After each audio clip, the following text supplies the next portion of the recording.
guys, this is the sliding filament theory model. When calcium ions are not present inside the muscle cell, the proteins troponin and chromoyosin block the binding sites on actin. Because of this, myosin cannot attach to actin, so cross bridges do not form and the muscle stays relaxed, happening in stages 2, 3, and 4. When calcium is present, it binds to troponin and moves chromoyosin away from the binding sites. This allows myosin to attach to actin, forming cross bridges. The myosin heads then pull the actin filaments into a power stroke, shortening the muscle. ATP causes myosin to detach and reset, and the cycle continues. This model right here is the sarcomere, which is a basic unit of muscle contraction. The sarcomere stretches from one Z line to another, and the thin filaments are actin, which are attached to the Z lines, and the thick filaments in the center are myosin. The A band is the length of the myosin and stays the same during contraction. The I band and H bone are with less overlap, and they get shorter when the muscle contracts.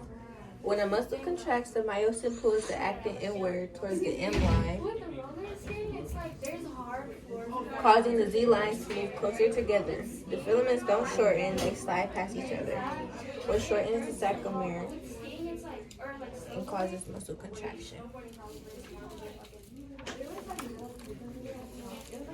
The nerve signal arrives at the muscle. A motor neuron sends an action potential to the muscle fiber at the neuromuscular conjunction.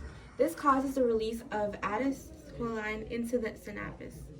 The muscle fiber is excited, and the ACH binds to the receptors on the muscle cell membranes, sarcolemma. This triggers an action potential along the sarcolemma and down the T tubules. Calcium is released, and the action potential creates a sarcoplasmic reticulum, and CR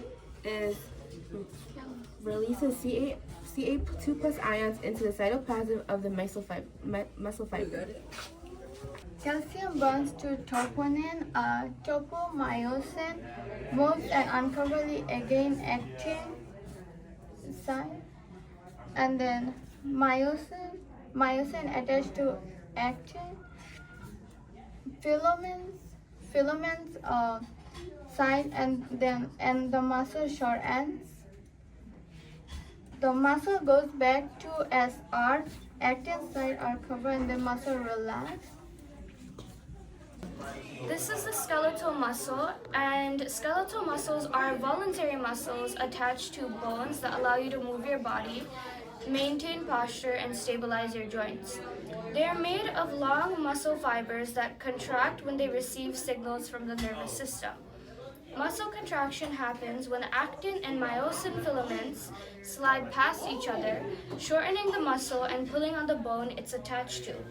This process requires calcium ions and ATP, and when the muscle relaxes, the filaments return to their original position.